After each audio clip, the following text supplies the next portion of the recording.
कहते भी हैं कि कोई ना कोई गुरु धारण करना चाहिए। सही कौन है और गलत कौन है आज के टाइम में, उसको पहचानेंगे कैसे? एक तरीका तो है, एक तरीका तो बता रखा मैंने कि पर उसमें गुरु की पथरी चाहिए होती है। या सबसे अच्छा तरीका है, गुरु धारण करने में बहुत टाइम लगाओ। हम क्या करते हैं, हम गुरु धारण इसलिए करते हैं हमारी फ्रेंड ने कर लिया, हम इसलिए धारण करते हैं हमारी मम्मी ने कर लिया, बस इतनी समझ सबको। अन्न अगर खाते हैं आप लोग, और खाते भी हैं, तो अन्न में इतनी शक्ति जरूर होती है कि आप अच्छे बुरे की पहचान कर सकते हैं, बस हम समय नहीं देते। कितना देर आदमी छलावा करेगा आपसे? 15 दिन, 20 दिन, महीना, 2 महीना, 3 महीना। तो इन चीजों में देरी लगाओ। देरी मतलब ठीक है, जरूर थोड़ी, अगर आपने गुरु नहीं बनाया तो आपको भगवान नहीं मिलेगा। गुरु क्या गाइड ही होता है। मैंने कहा गाइड क्या है, जैसे आप मान लो आप कहीं दुबई जाए, और जिसने अनिल जी अभी होकर आए हुए हैं, एक बेटी हमारी भी गई हुई है, वो किसी फोटो लगी रहती है, दिव्या करे। अब आई तो मुझसे पूछ सकता हूँ ना कि बेटा कहाँ जाना है, सस्ता कहाँ पड़ेगा होटल, इंडियन रेस्टोरेंट कहाँ पर है जहाँ ठीक ठाक सब मिल जाए। तो वो गाइड है मेरी, गुरु is more like a guide. तो जब तक उसको गाइड रूप में देखोगे, आपका भी भला उसका भी भला। गलती गुरु की भी नहीं है, गलती चेलों की भी हो गई है, उसको भगवान समझने लग गए। अब समझने लग गए, जैसे मैं कितने मेरे पास पंडित जी आते हैं जो मुझसे, मैं जब वो मुझसे पूछते पत्री देख दो मेरी। जैसे हमारे एक पंडित जी हैं, आप नहीं हो, दूसरे गए, सोचने आप इशारा करें तुम्हारे दो, उनकी बीवी भाग गई, आज 6 महीने हो गए, और वो के लिए में रोते हैं, गुरु जी कुछ करा दो। मैंने कहा तो दुनिया की तो बीवी वापस ला रहा कर मैं ये पूजा कर दूं, अपनी कुछ नहीं करा लेता।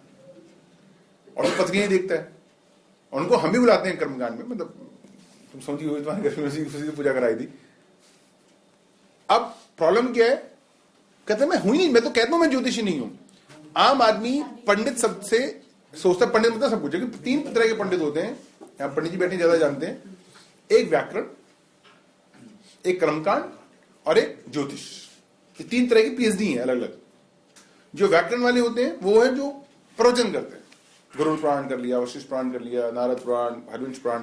उन कर्मकांड वाले जो पूजा कराते हैं आपके घर में, और ज्योतिषी अलग है। पर हमारे मतलब पंडित तो जो घर में नवग्रह पूजा करने आए, आप जरा बच्चे की पत्री भी देख दो।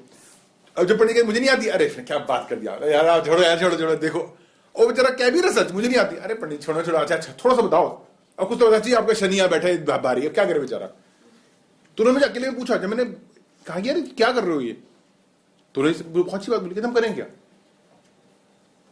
मेरे अभी फादर ने पूर्णमासी का उद्यापन किया, तो 16 ब्राह्मणों को ब्राह्मण भोजन कराया। तो अब 16 ब्राह्मण दिल्ली मिलने बड़े मुश्किल हैं, तो 1-2 को मैं जानता था, बाकी मैंने उन ब्राह्मणों का अपने और लोगों को लिया। वो घर पे आ गए, तो खाना खाने के बाद परंपरा रही है कि आप ब्राह्मण की थाली आप खुद उठाएंगे, तो मैंने थाली वाली उठाई। तो मैं ब्राह्मणों को खुश नहीं कर रहा था, मैंने फादर को खुश कर रहा था कि मैं भी करता हूँ काम, ऐसी बात नहीं है। तो मैंने फिर थोड़ा सा पोछा ही मार दिया वहां पर, तो मेरे फादर बड़े खुश हो गए। तो बोले पंडित कहते जानते हो पोछा मार रहा है कौन है? मैंने कहा नहीं जानते, कोई आपका लड़का होगा तो ही मार रहा है। तो ऐसी पापा ने थोड़ा सा बता दिया मेरे बारे में। वो सारे के सारे सर हमें कुछ बताओ। मैंने जब उससे बातें की, मुझे पहले वो ज्योतिष का जॉ नहीं पता था, और 10 मिनट पहले वो मेरे फादर की हॉर्स को भी देख रहे थे। तो वो एकदम घबरा से गए कि यार ये तो गड़बड़ हो गई। 1-2 ने नाम भी सुन रखा था, परिस्थिति का नाम तो ही, मेरा परिस्थिति तो आज की डेट में ब्रांड बन ही गया। मतलब मुझे बड़ा मजा आता है, कहीं भी चले जाए, कोई मुझे नहीं जानता होगा लेकिन पर्सनल जरूर जानता होगा। और यही एक परंपरा रही है, पॉलिटिकल साइंस में पढ़ते ना, king dies long live the king. Political science में पढ़ा होगा आपने 9th-10th में, तो वही है कि हमेशा परंपरा चलनी चाहिए। तो परिस्थिति की परंपरा हो गई, क्योंकि परिस्थिति है ये।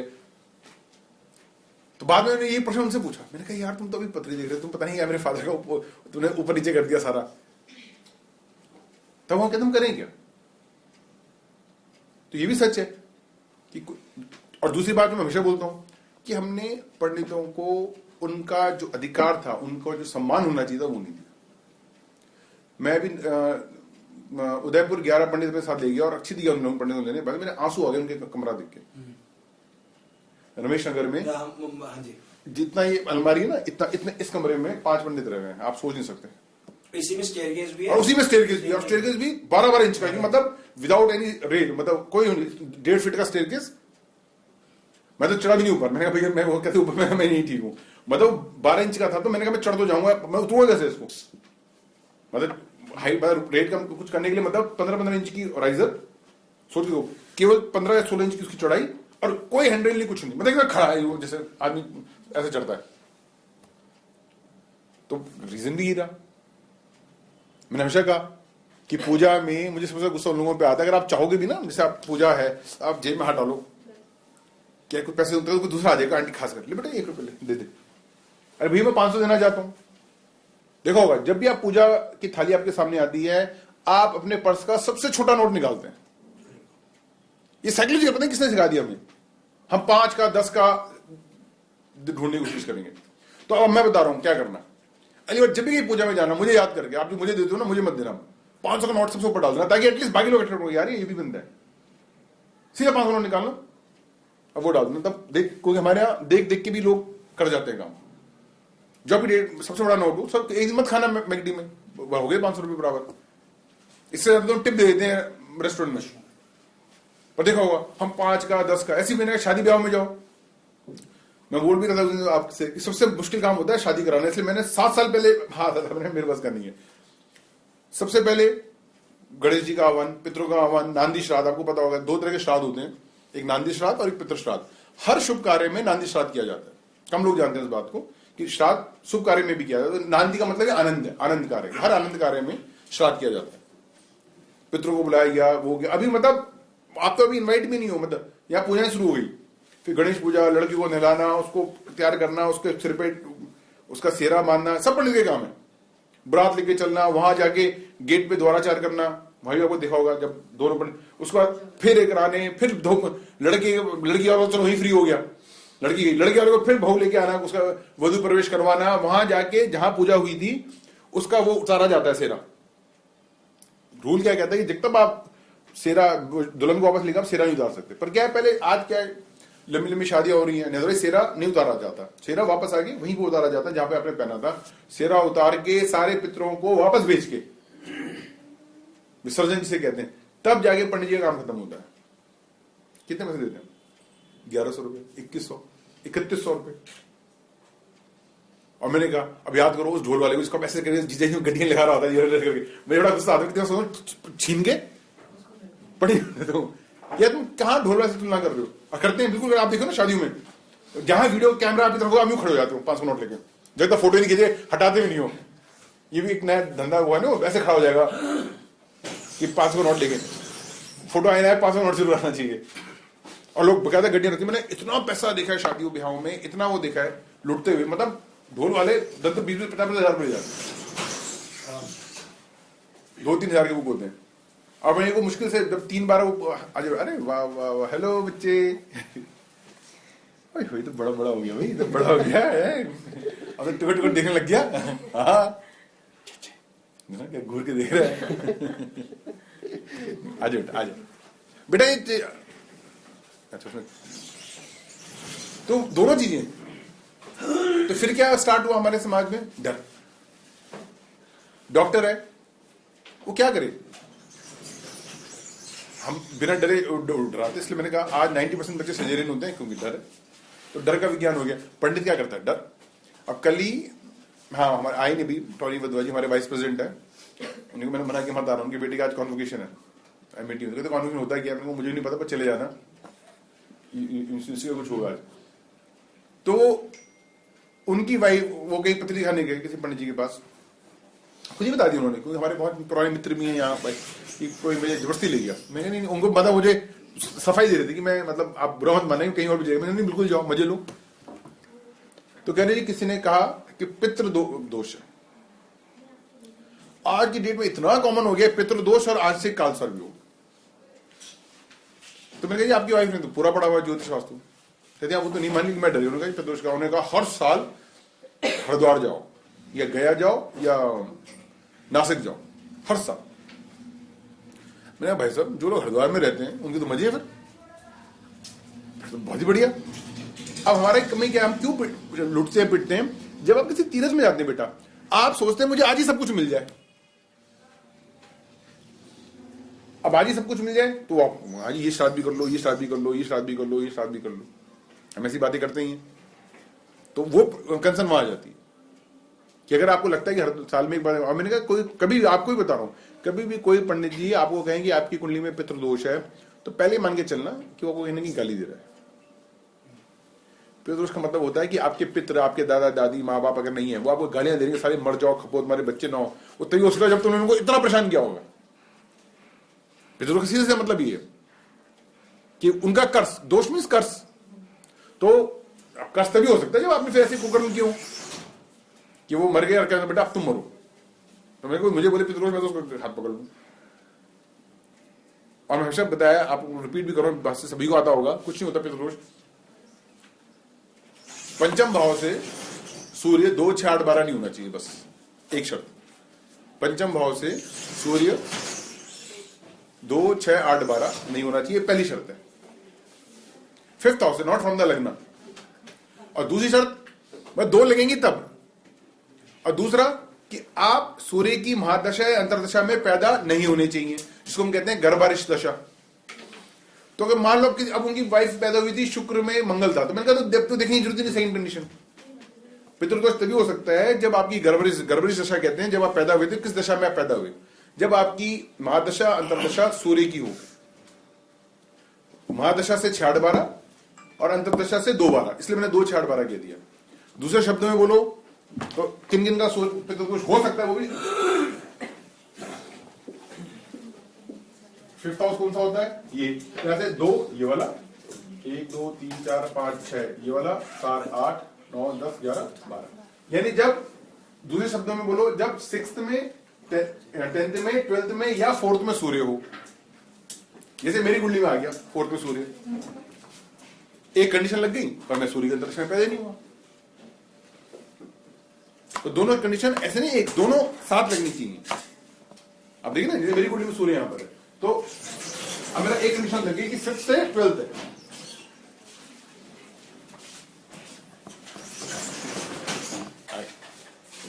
मुख्या जी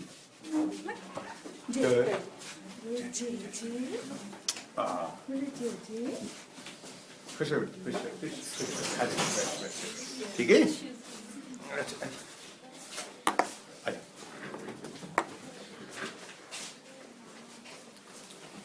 तो बेटा आप लोगों को, बेटा कि 2-3 कुर्सियां खाली हैं, तो बेटा ये आप लोग समाज में जरूर नहीं कि हम जब कोई आएगा पैसे का तभी पत्र दिखे, आप लोगों का वो हो जाता है। तो पितृदोष अब आपको देखना आ गया, मैंने कहा फिर बड़ा आसान है। और मैं जिनको यहाँ पर बहुत बच्चे जिन्होंने ज्योतिष नहीं किया, मैं उनको भी इसलिए मैं बड़ा आसान दर्शन बताने की कोशिश कर रहा हूँ। तू भी कुछ नहीं बेटा कि सूर्य यहाँ गिन लेना, खाचो याद रखो बस। और जब उसकी कुंडली वाली दशा वाले पेज पे जाओ, दशा वाले पेज में देखो सबसे पहली दशा कौन सी थी जो पैदा हुआ था। जैसे मैं 1971 में हूं, तो आप मेरी कुंडली में दशा वाले चार्ट पे जाओ, देखो मेरा नजर आएगा आपको बुध में मंगल, तो नहीं है सर। जैसे पितृदोष है तो एक पे हो तो वो पूरी फैमिली के ऊपर ही कुछ ना कुछ होता है। अब देखो दूसरी बात, अगर होगा तो सब पे होगा, सब पे होगा, है ना। तो ये बड़ी खूबी वाली बात है। हाँ, तो ऐसा कैसे हो सकता है कि एक पे होगा और फैमिली में सब पे होगा, सब पे होगा, सब पे होगा। क्योंकि अगर दोष होगा तो ये वाला दोष तो पूरी फैमिली पे होगा। इसलिए पितृदोष नहीं होता, 99% नहीं होता। नहीं, सब पे होने का मतलब है जितने ब्रदर सिस्टर हैं हाँ। सबकी वही दशा हुई, मतलब नहीं दशा नहीं, वो ये कॉम्बिनेशन आएगा। पर जैसे मान लो मैं पैदा हो चुका हूं, भगवान न करे मेरे कोई घर के बुजुर्ग की डेथ हो, तो मेरी कुंडली तो बन चुकी है, तो अब जो पैदा होंगे उनकी कुंडली में आएगा, तो ये तो मान सकते हैं कि स्वयं परिवार में आ गया। और ऐसी इसका करेक्शन में ऐसी देखी जाती है कि मान लीजिए पितृदोष था, आपने उसकी पूजा करा ली, अब जो घर में नया सदस्य पैदा होगा उसी कुंडली में देख लीजिए ये कॉम्बिनेशन नहीं आएगा। तो ये क्रॉस चेक करने के तरीके भी ज्योतिष, जैसे मैंने कहा ना, we have to be practical. कि मैं बड़ा गंदा एग्जांपल ले रहा हूं कि भगवान ना करे मेरे घर में कोई ऐसा कुछ संस्कार आ जाए कि मेरे किसी बुजुर्ग की गलत परिस्थिति में मृत्यु हो जाए, तो मेरी कुंडली में आपको पितृदोष नहीं दिखेगा, क्योंकि कुंडली थोड़ी बदल जाएगी मेरी, पर जो पैदा होगा उसी कुंडली में आ जाएगा। और ये उसका इलाज भी है। अब मान लो किसी का है तो उसका इलाज भी ऐसी होता है, जैसे हम गाल में देखते हैं। तो पितृदोष होगा या नहीं होगा, आंशिक नाम की कोई चीज नहीं होती, पार्शियल कुछ नहीं होता। आप सारे लोग पार्शियली बीमार हैं, किसी को जुकाम है, किसी के बाल टूट रहे होंगे, 100% तो कुछ भी नहीं हो सकता। तो अगर 100 में से 99 आप पार्शियली फेल हैं, पूरे 100 थोड़ी थे आपके। तो आजकल ये आंशिक नाम से बहुत बड़ा धंधा चल, हर चीज आंशिक। अब आंशिक कालसर्प भी हो, अब आंशिक कालसर्प भी कुछ नहीं होता है या नहीं होता है, either is done or it's not done। अब काल संयोग भी सारे सीनियर बैठे पर फिर भी बताया दूं जिनको नहीं पता, राहु केतु हमेशा अपोजिट होते हैं। जहां राहु बैठेगा वहां से गिनती करते हुए केतु सातवां हो जाएगा। राहु यहाँ बैठा है तो जहां से ज्योतिष में जहां से गिनते हैं वो भी गिनते हैं, तो 1 2 3 4 5 6 7 केतु हमेशा यहाँ होगा। और जब सारे ग्रह एक तरफ होंगे, वन हिस्सा is empty, that combination is called काल संयोग। व्हेन राहु केतु के एक साइड पे ग्रह होंगे और एक साइड पे नहीं होंगे। राहु केतु क्या, माला की दो लड़ियां हैं, इधर सब है तो ऊपर वाला हिस्सा खाली हो गया, दैट कॉम्बिनेशन कॉल्ड काल संयोग। तो इसमें भी क्या मुश्किल है, कोई मतलब रॉकेट साइंस की जरूरत नहीं है काल संयोग देखने के लिए। जिनको आता है उनको तो पता ही क्या है कि आप राहु केतु हमेशा अपोजिट हो, फिक्स है। अगर ये राहु है तो केतु ही है। इस पेन को आप कहीं भी घुमा लो, ये रहेंगे मेरे अपोजिट। अब इस पेन को मैं इस डायरी पे घुमा रहा हूं, यहां पर सारे ग्रह इस तरफ है, इस तरफ नहीं है, दिस इज कॉल्ड काल संयोग। और अगर दोनों तरफ है तो नहीं, तो सिंपल। अगर पितृदोष है भी किसी की पत्नी में, तो क्या वो सारा जीवन संघर्ष ही करता रहेगा? फिर हाँ, फिर उसकी मुक्ति, फिर उसकी रेमेडी करो। हाँ, फिर अगर आपके, देखिए मैं हमेशा कहता हूं दो चीजों का ध्यान रखिए जिंदगी में, कभी भी जिंदगी में कष्ट नहीं आएगा। एक, नॉर्थ ईस्ट में ईश्वर की पूजा करिए और साउथ वेस्ट में पितरों की पूजा करिए। अब पितर नाराज हैं तो फिर वो दिक्कत तो करेंगे ही करेंगे। और पितर आपके ज्यादा नजदीकी भगवान है। अरे बेटा, पितर आप, क्योंकि भगवान राम आपके भी है मेरे भी हैं, भगवान कृष्ण आपके भी है मेरे भी हैं, लेकिन मेरे दादाजी मेरे ही हैं। और आपकी नाना या फिर आप भी खुश हो बेटा, वो आए वहां से आज। तो that is your individual connection to God. जैसे हम नहीं देखा, आप कभी जर्मनी में जाओ, वहां पर आदमी दिल्ली का मिल जाए, आप इतना खुश हो जाते हो, आप बोलते भाई जुआ। या आप किसी सरकारी ऑफिस में जाओ और जिनसे आपका काम है, आप भी गुप्ता और वो भी गुप्ता, तो आपको एक चाहे वो जा रहे हो, लगता है भाई तो काम बन गया। आप करते हो ना, गुप्ता मत हो यार, सूरी बोल देता हूँ क्या दिक्कत। अब अगली मेरे सामने बैठे तो मैंने बोल दिया, तीन बैठे, तीन कौन है? तो सच्चाई मन में भाव तो आते ही ना। तो वैसे ही है कि अगर देवी देवता है, अगर स्वर्ग है और है भी, तो मैं जानता हूं कि अगर मैं जब वहां कभी जाऊंगा तो वहां मुझे मेरे पुत्र मिल जाएंगे।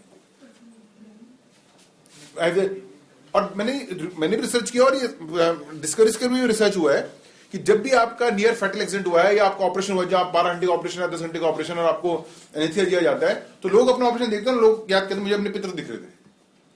कभी भावनगर आपका एक्सपीरियंस वैसे में हो, दुर्घटना में, अच्छे में हो, जिन लोगों के बड़े बड़े ऑपरेशन हुए हैं और मरते मरते बच्चे या कोमा में हैं, उन्होंने यही बोला है कि मुझे मेरी दादी दिखी, वो आई, उन्हें कुछ नहीं हुआ, चिंता मत कर, मैं यहाँ खड़ी हूं, मैं देख रही हूँ।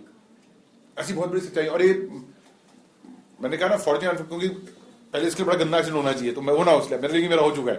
तो लिटरली मुझे याद है जब मैं 3 दिन बाद होश में आया तो मैंने फादर से कहा दादी गए, वो हैरान कहते क्या, मैंने कहा नहीं, मैंने कहा मुझे हॉस्पिटल दादी लाई, मुझे सब, आपको तो बहुत देर बाद पता चला। तो मुझे वो उसने मेरा इंटरेस्ट बढ़ाया इस तरफ। तो मेरा पहला वर्ड था दादी। तो और फिर जब ये पता चला, मैंने आपको कौन सी क्लास में दिया था नाम, डॉक्टर स्टीवेंसन है लास्ट टाइम में। डॉक्टर स्टीवेंसन को आप गूगल में सर्च करना, उन्होंने रीबर्थिंग पे बहुत काम किया हुआ है। तो आपको पता चलेगा कि आपका पितरों से नाता जुड़ा होगा, आप ही का दादा अगले जन्म में आपके घर बच्चा बन गया। और ऐसे लोग मुझे यहाँ भी बताते हैं अब तो कि सर इसकी आदत है, मतलब किसी ने मुझे किसी स्टूडेंट ने बताया कि इसकी आदत बिल्कुल अपने दादा की तरह है। वो भी चाय पीते थे, उन्हें भी गरम गरम चाय पसंद थी, ये भी अभी 2 साल का बच्चा भी कहता मुझे ऐसी चाय चाहिए। तो सच्चाई तो ही। एक बहुत अच्छा वेबिकोल का है, किसी किट प्लाई का, वो भी आता है एडवर्टीजमेंट, वो एक मद्रासी वो सरदार हो जाता है, वो बुढ़िया वो करने लगे, ऐसा कोई बहुत बड़ा ऐड है वो है। किसमें किट प्लाई का कुछ है ना, कोई फर्नीचर का या प्लाई का कुछ ऐड है, बहुत पुराना ऐड आता था। तो सच्चाई भी है कि हम अपने आसपास ही जन्म लेते हैं। इसलिए जब भी कोई पूजा करें घर में, जब भी घर में कोई शुभ लक्षण हो, नांदी श्राद्ध मतलब पितरों का श्राद्ध, एक तो होता है कृष्ण पक्ष में, और बेटा श्राद्धों को बहुत बड़ा त्योहार माने। हमेशा बार बार समझाता हूं इस बात को कि जब भी श्राद्ध है, आपको जरूरी नहीं किसी ब्राह्मण को भोजन कराना है। देखिए मैंने आपसे कहा था किसी के 3 बच्चे हैं, तो जिस बच्चे का बर्थडे होता है उस दिन उसी के पसंद का खाना बनता है ना। जैसे किसी, अब तो हम होटल में खाने लगे, लेकिन मुझे याद है हम जब छोटे थे तो अगर जो जिसका बर्थडे है उसकी पसंद की चीज बन जाती थी उस दिन, कि भाई तू क्या खाएगा, उसको ये पसंद, उसको। या बच्चे कोई बेटा विदेश में गया है, बाहर हॉस्टल में गया है, तो जो हॉस्टल से आता था उसकी पसंद का बन पड़ा। ये श्राद्ध है, जिस दिन श्राद्ध है उस दिन जिसके नाम पे आप वो कर रहे हैं श्राद्ध, उनकी पसंद का खा लो उनको। और खाने से मेरा मतलब याद है, पितृ खाते नहीं है, पितृ पाते नहीं है, पितृ तृप्त होते हैं। तो भाई जैसे हमने कितनी देखा होगा, इनफैक्ट पितरों की बात क्यों सोच रहे हो, आपके घर में अगर आप किस्मत वाले हो और आपके घर में बुजुर्ग हैं, कभी किसी अपने दादा बूढ़े दादा बोला चलो जलेबी खा लो, बेटा तुम खा लो, घूमने जाओ, आप बेटा आप जाओ, आपने उनको पूछ लिया, उसी में तृप्त हो गए। जैसे जैसे आपकी उम्र बढ़ती है आप खा के तृप्त नहीं होते, आप उससे कभी भी देख लें बुजुर्ग आदमी नहीं कहा मुझे भी ले चलो, ये देखो ना नए कपड़े बनाए थे आपके लिए, अरे बेटा तुम लोग क्या, मैं तो पुराना कुर्ता दे दे अपना, वही बहुत है, मैं क्या करूंगा, नहीं कहा वो उसमें खुश है कि सबसे पहले मुझे पूछा, वो नहीं कहते नहीं मेरा पिज्जा कहाँ है, मेरे लिए की नहीं पेस्ट्री लाए, वो अगर लेंगे भी इतना लेंगे, नहीं तुम लोग लो। तो बुजुर्ग और पितृ ये पाते या खाते नहीं है, तृप्त होते हैं। तृप्त कैसे होते हैं? खुशी से। खुशी कब होगी? जब हमको याद करेंगे उस दिन का, उनको जैसे होता है उनके बारे में बात कर ली, जैसे फादर्स डे होता है, मदर्स डे होता है, अब तो योगा डे भी हो गया कल से 21 जून को, तो ऐसे ही पितृ डे भी है। पर पितृ डे का प्रॉब्लम क्या है कि पितरों का एक दिन रात 1 महीने का होता है, जैसे देवताओं की एक दिन रात 1 साल की होती है। उत्तरायण को देवताओं का दिन और दक्षिणायन को देवताओं की रात कहते हैं, इसलिए दक्षिणायन में हरिशयन होता है। अब 15 तारीख को देवता उठने वाले, मतलब उत्तरायण हो गया, अब देवता और उठ जाएंगे, हरिशयन तो उठ तो गए पर अभी ऐसे ही करने वाले हैं, अभी 15 तारीख के बाद पूरे उठ जाएंगे, वो तो हो गया है। निर्जला एकादशी तो आ गई आपकी, देवता उठ तो गया, देव उठान एकादशी आ चुकी है, पर उत्तरायण में पूरे उठ जाते हैं। ऐसे ही यहां उल्टा है, यहां कृष्ण पक्ष को पितरों का दिन कहते हैं और शुक्ल पक्ष को रात कहते हैं, इसलिए कृष्ण पक्ष में श्राद्ध आते हैं, क्योंकि उल्टा है, देवता और पितरों का हमेशा उल्टा होता है, इसलिए देवता नॉर्थ ईस्ट में है, पितर साउथ वेस्ट में। इसलिए मैं बार बार मना करता हूं कि मंदिर में पितरों की फोटो मत लगाएं, कि मंदिर नॉर्थ ईस्ट है और पितरों का जो स्थान है वो साउथ वेस्ट है। बहुत मुझे लोग मिलते हैं, सर हनुमान जी फोटो लगा रहे, आप साउथ वेस्ट में बेडरूम भी बोलते हैं, तो लोग लिहाज करते हैं, सर वो पितरों की फोटो बेडरूम में, हनुमान जी फोटो, अरे फोटो का तो लिहाज करो, जो जिंदा माँ बाप का लिहाज हो नहीं रहा। किसी को ना कल हनुमान जी फोटो लगा दो बेडरूम में, सर वो बेडरूम में हनुमान जी की फोटो, मतलब फोटो का बहुत लिहाज हो रहा है। और वैसे जो लड़ाई हो रही है, झगड़ा हो रहा है, पी पाके घर आ रहे, वो जो जिंदा पितर घर में पड़े उनका लिहाज नहीं हो रहा। सर जैसे किसी फैमिली में बुजुर्ग जाते हैं, वो तो पितर हो गया, लेकिन किसी फैमिली में ना अकाल मृत्यु जाते हैं, अकाल मृत्यु होती है, तो लोग बच्चे की तस्वीर कहीं ना कहीं लगाते हैं, तो उसके लिहाज में क्या करना चाहिए? वैसे तो अवॉइड करनी चाहिए, कायदे से तो नहीं लगानी चाहिए, अवॉइड करना चाहिए। अगर वो लगाते भी तो उन्हें क्या करना चाहिए? उनको बोला एल्बम में रख लो, मतलब ऐसे मत लगाओ। अकाल मृत्यु जो है उसको दोबारा से चक्कर पूरा करना पड़ता है, वो पितर नहीं हो पाता, तो मतलब उनको लगाने, हाँ अवॉइड, इस चीज के लिए अवॉइड करना चाहिए, मना करना चाहिए कि वो ना लगाएं, हमेशा करिए। उनको बोलिए, उल्टा मैं उसको अच्छे बोल रहा हूँ कि नॉर्थ ईस्ट में लगाइए अपने घर में, जब छोटे बच्चे हैं, शादी है, जैसे आपकी लड़की की शादी हो गई, दूल्हा दुल्हन की फोटो लगा लेते आप, ये सब नॉर्थ जो भी लाइफ। सवाल इसलिए पूछ रहा था, एक ज्वेलर्स हैं, उसके अपने छोटे भाई, मतलब अच्छा जवान उम्र में था, उसके बच्चे भी थे, लेकिन वो एक्सीडेंट से एक्सपायर हो गया, तो उसने अपने भाई की फोटो भी लगा। अगर 32 साल से बड़ा तो लगा सकते हैं, देखो 32 साल, अल्पायु 32 साल तक की मानी जाती है। 0 से 12 लिखो, 0 से 12 होती है बालारिष्ट, तो उसमें 12 से 32 होता है अल्पायु, 32 से 64 होता है मध्यायु, और 64 से 100 होता है पूर्णायु, और 100 के ऊपर होता है अमृतायु। तो अगर अल्पायु से ऊपर है तो फिर लगा सकते हैं। तब अल्पायु, अगर अल्पायु से नीचे है तो तब लगा। 32 साल बाद पितर में काउंट होगा, 32 के बाद, 32, हाँ, फिर वो पूर्ण पितर हो जाता है, चाहे वो छोटा भाई क्यों नहीं। हाँ कोई पितर तो कोई भी हो सकता है, चाहे वो समझ गया, आपसे छोटा चाहे वो एक्सीडेंट से ही क्यों। बहुत समाज में होता है, आपसे छोटा है तो आप बाल नहीं कटाते, कल बड़े, अगर हाँ आपसे छोटा तो आप नहीं कटाएंगे, फिर अलग अलग आचार है ना, जैसे बहुतों में बाल कटवाते हैं, पर अगर आपसे छोटा मरा है तो बड़े नहीं काटते बाल, चाहे वो छोटा ही है, लेकिन वो पितर हो जाएगा, 32 ऊपर तो पितर हो जाएगा। जैसे एक फैमिली की जिसकी डेथ हो जाती है कुछ 35-40 साल, वो अपनी फैमिली की फोटो साउथ वेस्ट में लगा देते हैं, जो जिंदा है बच्चों के साथ वो भी साउथ, उनके साथ पूरी। वो गलत है थोड़ा सा, मैं उसको भी उसको थोड़ा सा अवॉइड करो। मतलब आप देखो बता ही सकते हैं, कल्चर जो संस्कार है, जो वैसा मैंने कहा कि जब भी जिंदगी में फिलॉसफी चेंज होती है ना, 2 याद रखना, universal truth and cultural truth. जो भगवान ने बनाया वो सब अच्छा है, और अनफॉर्चुनेटली जो इंसान ने बनाया वो सब बेकार है। तो इंसान ने उसमें बनाने में अपना स्वार्थ, जैसे भगवान ने क्या बनाया, दूध, भगवान घी भी बना सकता था, दही बना सकता था, जब भगवान दूध बना सकता था, घी बना, गाय को कहता चल घी मोड में आ जा, या गर्मियों में दूध देती, सर्दियों में घी देती, उसने नहीं बनाया, भाई कष्ट है वो, पर उसने नहीं किया, इसलिए आप दूध पियो फिर कुछ नहीं होगा, प्रॉब्लम आपको घी भी खा के हो जाती है, ज्यादा जब ज्यादा घी खा रहे हैं, ज्यादा कुछ कर रहे हैं, जब कहते हैं ना अब दूध, क्योंकि दूध में क्या हुआ, घी क्या है, घी में आपने दूध की जो चीजों को कंसंट्रेट कर दिया। जैसे मैंने कहा आप संतरा खाओ, आप 100 संतरे खा लो, संतरे हर संतरे की एक उसमें और पूरे संतरे में जो कंसंट्रेशन है कैल्शियम को बराबर है, लेकिन जब आप ग्लूकोन सी पीते हैं वो खिलाड़ी के लिए तो अच्छा है, क्योंकि वो क्या 100 संतरों की ताकत एक उसमें आ गई, आपका पेट पचा नहीं पाएगा। या तो आप फिर इतना दौड़ो, एथलीट तो कर जिसको एकदम मरने वाला हो रखा है तो ग्लूकोन सी पिला दो, पर अगर आप ऐसे ग्लूकोन सी पी रहे हो, आपने तो जहर आप पी नहीं पाओगे, आपके शरीर को बनाया नहीं भगवान ऐसे। आपने क्या किया, उन 100 का एक्सट्रैक्ट करके एक में ले लिया, तो रेशियो खराब हो गया। तो वो चीज है, तो ये नियम याद रखना हमेशा, जो ईश्वर ने बनाया है वो सही है। इसलिए फ्रुक्टोस अच्छी होती है, सुक्रोस बेकार होती है। कोई भी आप फल खा लो, उसका मीठा कभी खराब नहीं होता, पर जब आप ये चीनी फीनी ऊपर से डाल देंगे, डायबिटीज और ये और वो जो फल फूल खा गया कोई मोटे नहीं होंगे, तो सिंपल सा रूल है। तो गुरुजी इसका मतलब साउथ वेस्ट में जो लोग हमारे बीच में नहीं है, हम उनकी उनकी ही फोटो हाँ, क्या उन्हीं की लगाते, उन्हीं की ही लगाते बस, और किसी की नहीं लगती। नहीं लगा, बिल्कुल नहीं लगा। साउथ वेस्ट पितरों की मृत्यु की दिशा है। सर इसमें मेटरनल हाउस और पैटर्नल हाउस का भी डिफरेंस होता है? नहीं, पितर सब बराबर है। चाहे वो- हाँ, देखो लड़की के पिता भी उसी के पिता, बिल्कुल लगा सकते, तो मतलब आपने नाना नानी की वगैरह बिल्कुल लगाओ। देखो 3 चीज होती है हिंदी में, शागर बुक पर लिखो, सबसे पहले होता है पिता, लिखो पिता कहते हैं फादर को। चार पीढ़ी तक श्राद्ध याद किया जा सकता है। पहला होता है पिता, पिता कहते हैं फादर को, फिर होता है पितामह, पितामह कहते हैं दादा को, फिर होता है प्रपितामह, परदादा, प्रपितामह, पिता, फिर पितामह, याद नहीं हो भीष्म पितामह, तो पितामह, फिर प्रपितामह, ये परदादा हो गया, और उसके बाद आता है वृद्ध प्रपिता, ये परदादा हो गया। तो यहां तक जाती चीज।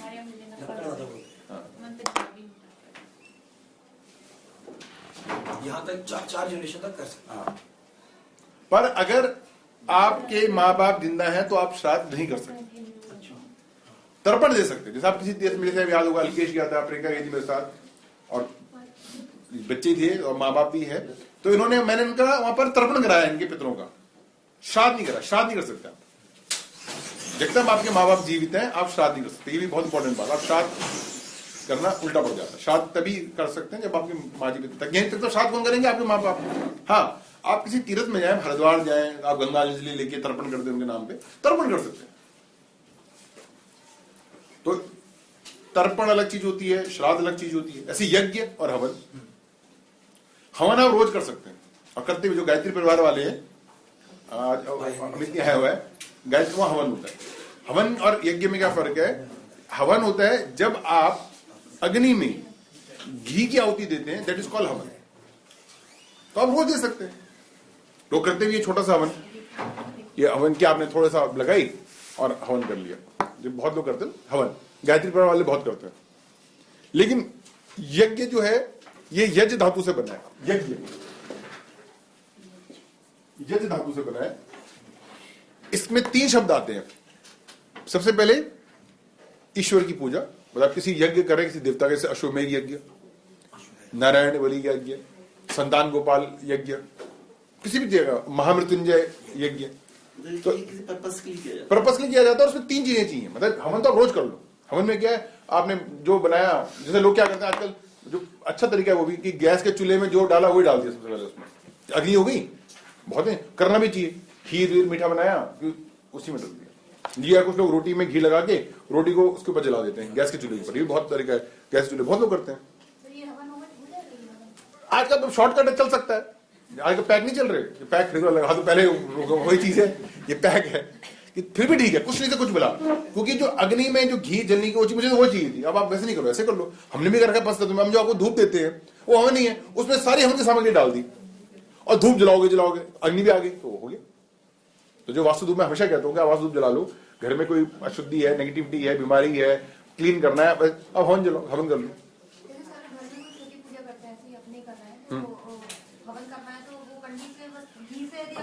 हाँ हाँ हाँ, घी से आहुति बस बहुत है। हाँ, सामग्री जरूरत ही नहीं। हाँ, घी की आहुति, घी की आहुतियां जरूर होनी चाहिए, बाकी होना, उल्टा कह रहा हूं मैं। बाकी सब दे दिया, घी नहीं दिया तो बेकार है। घी दे दो, अग्नि को घी पसंद है, अग्नि का ईंधन है वो, तो घी की आहुतियां जरूर होनी चाहिए, बाकी जो मर्जी। अब देखो जब आप हवन सामग्री डालते हैं उसमें भी तो घी मिलाते हैं, तो चाहे उसको केवल विशुद्ध रूप से घी दे दो या मिक्स करके दे दो, तो होता घी है, तो दैट इज कॉल्ड हवन। लेकिन जब आप यज्ञ कहते हैं तो यज्ञ 3 चीजों से होता है। एक, देवता की पूजा, दूसरा संगतिकरण। यज्ञ में पहली शर्त होती है संगतिकरण। संगति मतलब संगत। यज्ञ में आपको अपनी बेटी, दामाद, बुआ, भाई, ये सब चाहिए, बिना इनके यज्ञ नहीं होता। ब्राह्मण चाहिए यज्ञ में आपको, मैंने कहा पहले देवता की उपासना, दूसरा संगतिकरण और तीसरा दान, और बिना दान के यज्ञ नहीं होता। देखा होगा आपने, जब यज्ञ होते हैं तो अपनी बेटियों को देते हैं, पंडितों को देते हैं, ब्राह्मणों को, जबकि हवन में आपको दान की जरूरत नहीं पड़ती। इसलिए जब आप घर में बच्चे की नवग्रह पूजा करते हैं, जिस दिन बर्थडे, उस दिन आप हवन करते हैं, यज्ञ नहीं करते। देखो ना, क्या जो घर में हवन था वो बेटे का बर्थडे था, तो आपने ठीक है थोड़ा सा। अच्छा, हवन में भी जब आहुतियां देते हैं तो ये भी थोड़ी सी आजकल लोग गलत करते हैं। कभी भी गायत्री मंत्र का पाठ मुंह से बाहर नहीं करते, और आजकल उल्टा हो रहा है, क्योंकि जब हवन होता है ना और कुछ आता नहीं, गायत्री सब शुरू हो जाता है, लगता है आज देखो पूरे टाइम चुप रहा 2 घंटे शुरू हो जाता है। गायत्री मंत्र तो कभी बाहर बोलते ही नहीं है, तो उस टाइम अगर अच्छी जगह देखो तो समझ जाता है गायत्री मंत्र पाठ हो रहा है, बस सब आहुतियां देंगे। गायत्री मंत्र हमेशा मानसिक होता है। अब कह रहा हूं कि अब एक रीजन तो वही याद है आपको, पर वैसे नहीं कर, आप लोग मत करिए। जब क्योंकि देखो बेटा, हर चीज के करने का तरीका है। इफ यू फॉलो द तरीका you will get the result. If you don't follow the तरीका you will not never get result. जैसे आपको एक चिट्ठी भेजनी है बेंगलोर, उसका एक तरीका है कि आपको एक आइलैंड लेटर लेना पड़ेगा, उसमें आपको एड्रेस पोस्टर डालना पड़ेगा, और उसको आपको लेटर में डालना पड़ेगा। आप लेटर में मत डालो, आपको सब्जी वाले के पास दे दो, पहुंचेगा नहीं पहुंचेगा, आपने तरीका नहीं मिस किया। आपने लेटर्स में डाला कि आपने एड्रेस नहीं डाला, तो एक प्रॉपर तरीका है ना। आप वो भी मत करो, आपने कुछ भी नहीं डाला, आपने एक चिट्ठी लिख के ऐसे ही डाल दी, नहीं भेजा। यानी it should be a letter और a post card, properly address with pin card और postal address and pin number, और आपको लेटर बॉक्स में जाके डालना पड़ेगा। आप सोचो मैं तो वहां तो नहीं डालूंगा, आपने 2 चीजें फॉलो की, तीसरी फॉलो नहीं की।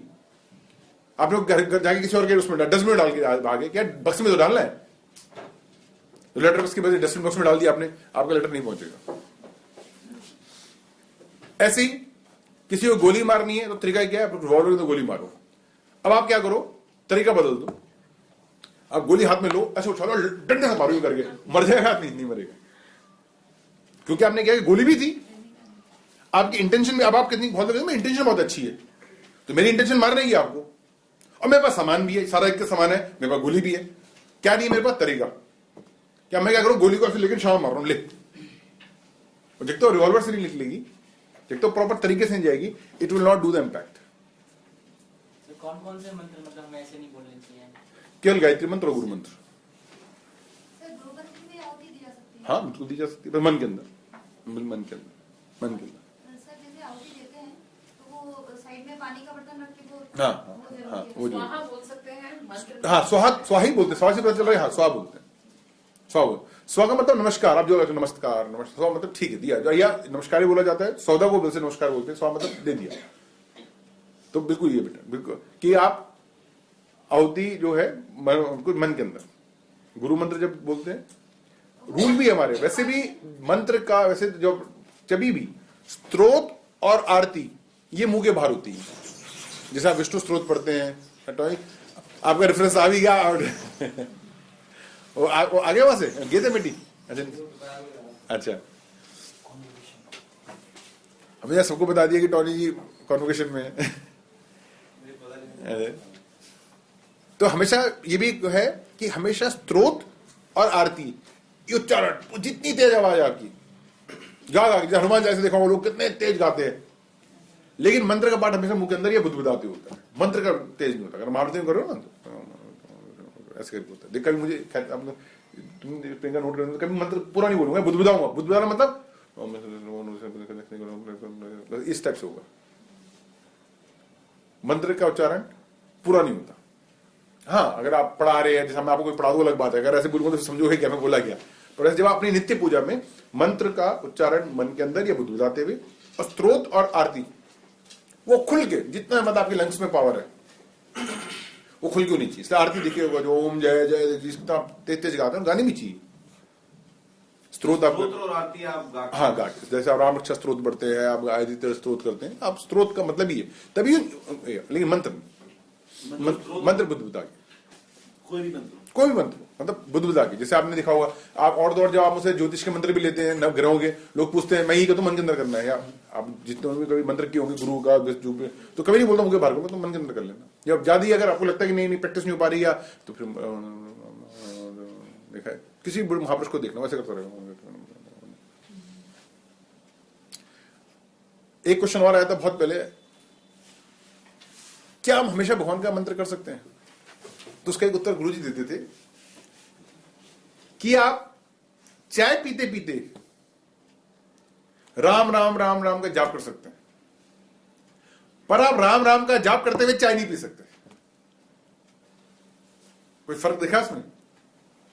मैं क्या बोला उन्होंने कि आप चाय पीते पीते राम राम राम राम का जाप कर सकते हैं, पर राम राम का जाप करते हुए चाय नहीं पी सकते। यानी जब मंत्र ऐसे ही चल रहा है बिना किसी प्रयोजन के, बिना किसी सिद्धि के, बिना किसी लक्ष्य के, नहीं ऐसी अरे राम राम राम बेटा, लेकिन जब आप किसी विनियोजन से किसी कि मैंने 1008 माला करनी है या मैंने, तब आप चाय नहीं पी सकते। जब आप बैठ गए कि मैंने 108 बार स्तोत्र करना है, ये करना है, किसी निमित्त कर रहे हैं मंत्र को, किसी विनियोजन के साथ उसको फिक्स कर दिया, तब नहीं कर सकते। हाँ बहुत ज्यादा है राम राम बेटा राम राम चलते कसान है राम राम मतलब राम राम, तो आपकी सांस में मंत्र आ गया, वो आपकी शैली हो गई। तो आप चाय पी रहे हैं, नहा रहे, बहुत राम कर देंगे, पता नहीं चले नहा रहे, ठंडे पानी से नहाते हैं तो बहुत लोग राम राम बोल देते हैं। बहुत जो कृष्ण के उपासक हैं वो राधे राधे करते हैं, हर फोन पे राधे राधे, तो वो कर सकते हैं। पर जब आप राधा नाम के, आपने कहा कि मैं राधा नाम का 11,000 जाप करूंगा या 1,00,000 जाप करूंगा, या कोई आप राधा स्त्रोत वाली करो, राधा स्त्रोत करो, फिर आप चाय नहीं पी सकते। यानी जब मंत्र आपके दैनिक व्यवहार में आ गया तो ठीक है, पर अगर आप किसी प्रयोजन के लिए कर रहे हैं, जैसे मैं किसी घर में वास्तु पुरुष की पूजा करा रहा हूँ, शादी करा रहा हूँ, तब मैं मंत्र करते करते चाय नहीं पी सकता। अदरवाइज मैं जब बाइक पे होता हूँ तो जब बहुत लोग गाने गाते हैं, मैं मंत्र करता हुआ आता हूँ। मेरा फेवरेट टाइम तभी होता है जब मैं बाइक गाड़ी चला रहा हूँ, जब मैं कोई भी मंत्र कर लूंगा, मुझे टाइम कट जाता है। या जब थोड़ा सा पैदल चलता हूँ, दौड़ता हूँ, तो दिमाग होता है मजा नहीं आता, तो मैं दिमाग मंत्र में लगा दूँ, और 10 मिनट जब बॉडी खत्म हो जाती फिर मंत्र छोड़ देता हूँ। तो मैं ये तो कह रहा हूँ कि मैं एक्सरसाइज या दौड़ते हुए मंत्र कर सकता हूँ, पर ये नहीं कह रहा मंत्र करते तो मैं दौड़ भी लूंगा, यार चल किसी की पूजा कर रहा हूँ और चलते चलते कर रहा हूँ, यार थोड़ा एक्सरसाइज भी हो जाएगी, ये नहीं कर सकता। तो आप कर सकते हैं, मंत्र कर सकते हैं, पर कौन से मंत्र? नॉर्मल वाले। ऐसे क्वेश्चन और था, व्रत और उपवास। ये बहुत लोग पिछली क्लास में शायद बात हुई, मैं कहता मीटिंग में बताऊंगा, हुआ था मैंने, देखो मीटिंग में ज्यादा लोग हैं इसलिए मैं कुछ ना कुछ छोड़ देता हूँ क्लास में एकदम। व्रत और उपवास अलग अलग चीजें हैं। जब आप व्रत करते हैं, जो आप ज्यादातर जो आप व्रत ही करते हैं, इसलिए आपके यहाँ क्या व्रत होता है फेमस बताओ? कोई भी एकादशी का व्रत, सोमवार का व्रत, गुरुवार का व्रत, वो कौन सा शिवरात्रि का व्रत, वो कौन सा मैं बोलना चाह रहा हूँ, करवा चौथ का व्रत, करवा चौथ, वो बड़ा अच्छा फेसबुक पे लिखा है, ये बीवियां जीने नहीं देती और करवा चौथ का व्रत रखती है, मरने भी नहीं देती। तो करवा चौथ का व्रत, तो जिस दिन आप व्रत करते हैं, व्रत 4 चीजों से बनता है। गुरुजी ऐसा कोई भी एक व्रत वो भी रख सकते हैं? कौन? आदमी लोग, अगर औरतें करवा चौथ रखती हैं, उनका तो बेचारों को रोज ही होता है।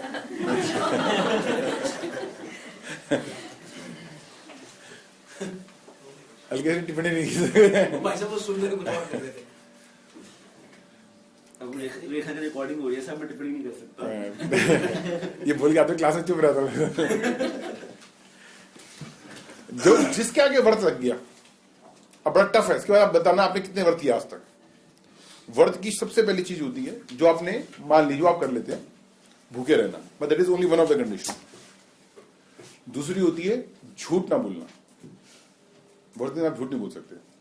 तीसरी और मुश्किल होती है जमीन में सोना। व्रत के दिन आप ये नहीं, बहुत लोग जैसे मैं बताया था एक बार कि हनुमान जी का व्रत रखता था मेरा एक स्टूडेंट, तो एक बार मुझे वो करौट में से मिल गया। मैंने तो क्या कर रहा है यार, गुरु जी भूल लिखते हो तो 11-12 तो बज जाते हैं, तो मैं करता हूँ 3 से 4 पिक्चर देख लेता हूँ, और रीगल सिनेमा में इंग्लिश पिक्चर देख के आ रहा, फिर 3 घंटे कट जाते हैं, फिर उसको फटाफट वही हनुमान मंदिर में जाके पूजा की और कचौड़ी खा ली। बहुत तरीके बनता है, 10 साल पहले आता मेरा सही है। तो उसे फिक्स कर लिया हर मंगलवार को रीगल में जाना है। उन दिनों चैनल वैनल नहीं होते थे, वहां से मूवी देखती है अच्छी सी, 3 कहते 2-2:30 बजे तक तो कड़े से भूख बड़ी लगती है, उसमें मूवी में ध्यान लगा लेता हूँ और 6 बजे रिगल से बगल में और फर्स्ट क्लास पूजा की और कचौड़े वचौड़े खा के हो गया वर्क। तो दूसरी कंडीशन क्या बताई मैंने? पहला झूठ नहीं बोलना, नीचे सोना, और चौथा कि भगवान की उपासना करना, जिसका भी इसलिए आप क्या कथा पढ़ी जाती थी, आज भी आप उसमें पढ़ते हैं, करवा चौथ में कथा होती है, जो गुरु की जब कथा होती है तो बस कथा होती है। फिर तो इनका व्रत पूरा हो ही नहीं करवा चौथ का। अब वो मानते हैं, अब आओ देख लो, मैंने वही कहा, तभी मैंने कहा और तो फास्ट रख ही नहीं सकते, झूठ ना बोलना।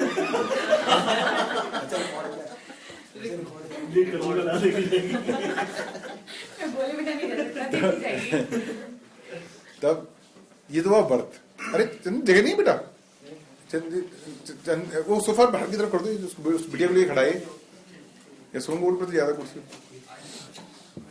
अब क्या था? उपवास। उप का मतलब होता है नजदीक, जैसे उपनगर। उपनगर क्या होता है? सबअर्बन से कहते हैं, नगर के नजदीक वाला कहते नहीं, सबअर्बन। और उसको मेन सिटी क्या कहते हो? Down town. तो उप मतलब नजदीक। मेरा उपनाम है, ये नाम के साथ जुड़ा हुआ है, कहते हैं उसका नाम उपनाम नहीं कहते, ये उसका उपनाम है, सरनेम।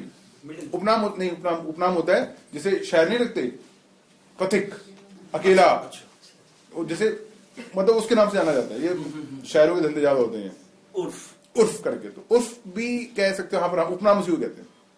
जैसे हर का अकेला है, जैसे सूर्यकांत त्रिपाठी, आगे निराला, तो उपनाम है, तो उसी नाम से जानते हैं। ये शायर और रखते हैं, अकेला, इस टाइप से पहले बहुत होते थे।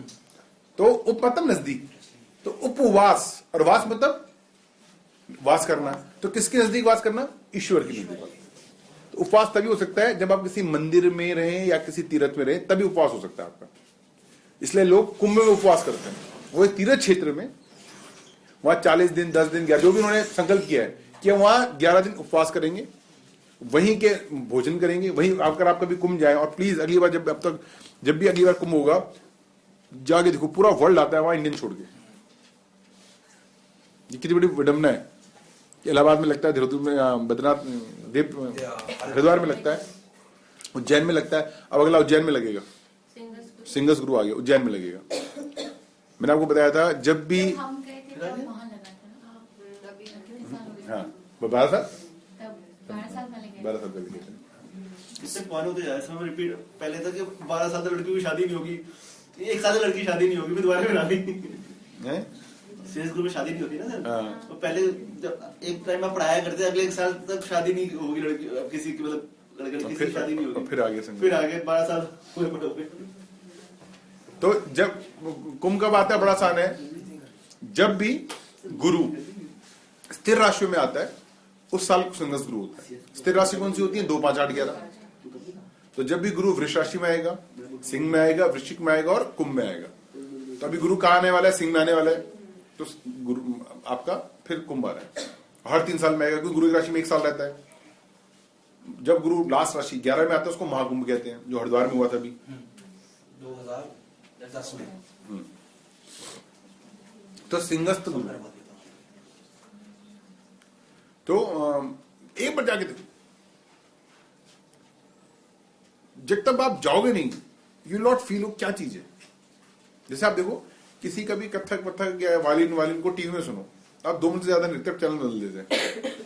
लेकिन जब आप उसको लाइव सुनते हैं तो आप 10 मिनट में आप इन्वॉल्व हो जाते हैं। सेम थिंग है जब आप टीवी में डॉक्यूमेंट्री में देख रहे हैं सिंगर्स ग्रुप को और उसको तो it is not making anything. पर जब आप वहां जाके कोशिश करना है, तो प्रियंका को रिक्वेस्ट करो सारे कि इस बार प्रोग्राम बनाएंगे, पंचतत्व का भी पूरा टूर ले जाओ। अब तो 2 साल 1 साल है, उज्जैन वाले में नहीं, किसी और 5 सालों में। पंचायत तो बहुत दूर पड़ जाता है कि तक आप और सेटल हो जाओगे, मतलब। और वहाँ अथॉरिटी बकायदा एडमिनिस्ट्रेशन को चिट्ठी लिखो कि हमारा ये है, हमें जमीन अलॉट करो, मतलब अपने टेंट लगा के वहां पर 4-5 बच्चे परमानेंट रह जाए। या जैसे वो आप करते हो अनिल जी कहाँ से, जहाँ आप वो लोग करते हो ना भंडारा, वहां पर वैसी तरीका क्या, एक पार्टी आए, हफ्ता रुके, अगली पार्टी आए, टेक ओवर करे, ऐसे कर करके और अपने यू कैन डू दिस। तो I want to make you feel that experience कि कुंभ क्या है। तो वो उपवास है कि आप एक तीर्थ में ईश्वर के निवास के पास, समीप, ईश्वर के समीप रह रहे हैं, अपने घर में नहीं। तो उपवास कभी घर में नहीं होता, उपवास हमेशा तो उपवास की शर्त क्या है? समीप वास करना। किसके समीप वास करना? देवता के समीप वास करना। और लोग करते, पुराने लोग, मैं यहाँ तो दिल्ली में तो टाइम नहीं आपके पास, लेकिन गुजरात में, महाराष्ट्र में, वो बेचारे साउथ इंडिया वाले वो आएंगे, बुजुर्ग लोग 3 दिन 4 दिन, हम जैसे बद्रीनाथ जाते हैं, सुबह जाते हैं, दर्शन किए, अगले उसी गेट से वापस वहाँ 3 दिन 4 दिन 5 दिन रहते हैं वहाँ। कब आ रहा सर? अब कब आएगा? जून में क्या गुरु सिंगल गुरु जून में, तो उसके बाद आज उज्जैन में। सर इसमें कहते हैं कोई भी जो कार्य पहली बार कर रहे वो नहीं करते, वो अलग चीज है। बट जैसे कितने लोगों को सिंगल गुरु का तो पता ही नहीं है, तो है वो होती नहीं करते करते, थे, शादी भी होती है, हर होती है। उसमें भी कुछ बीच में टाइम मिल जाता है, ऐसी बात नहीं है। उसमें मैंने 1-2 चीज बता रखी है कि जो दूसरी शादी कर सकते हैं पहले। फर्स्ट काम नहीं करते सिंगल गुरु। तो ऐसी जनेऊ, पिछले क्लास में पूछा भी था, सर जनेऊ पहन के क्या होता है? मैंने ये उसका आंसर दिया था कि बिना पहन के पहनने का चलता। देखने में क्या है? धागे 9 तंतु होते हैं, उसमें 3 धागे होते हैं, धागे में इतने, पर होता क्या है बता देता हूँ। उससे जनेऊ पहन के क्या फील होता है ये नहीं बता सकता। जनेऊ पहन के क्या होता है? आपकी मेगा बुद्धि बढ़ती है, मेधा बुद्धि बढ़ती है। मेधा बुद्धि 3 चीजों से बढ़ती है। एक, जनेऊ पहनने से। अभी कितने अच्छे बच्चे, किसी ने पूछा मेधा बुद्धि होती क्या? चलो आगे चलो। ये धीरे से मुझसे पूछिएगा।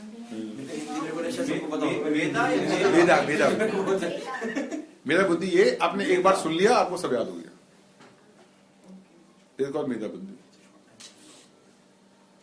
तो जनेऊ पहनने से, कर्ण छेदन करने से और कान खींचने से मेधा बुद्धि बढ़ती है। इसलिए पहले के जो टीचर लोग होते देखा होगा, हमेशा कान खींचते थे, गुरु लोग है क्या पे ऐसे कर कान खींचते थे।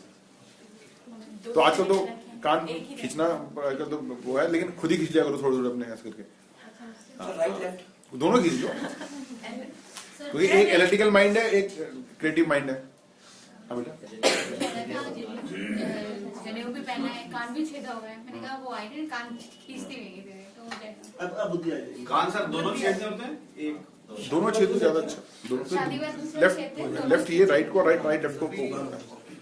आप चलो भैया माना कान नहीं सर खींचने में होते हैं। तुम्हारे खींच के बना देंगे। मेरे भी चल उसकी आ रही है वो वाली बात कर दी। एक जोक आया था मेरे पास, बच्चों से उलझा मस्करा, तो उसमें बोला बच्चे ने कि गांधी जी गंजे क्यों होते? तो उसकी माँ ने जवाब दे दिया कि वो सत्य बोलते थे। बोला अच्छा इसलिए आपके बाल बड़े हैं।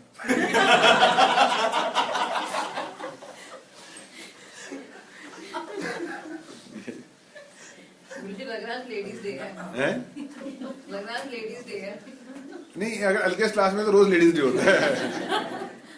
संडे तो हर संडे लेडीज डे होता है। अभी आप कल वाली क्लास में आ जाना।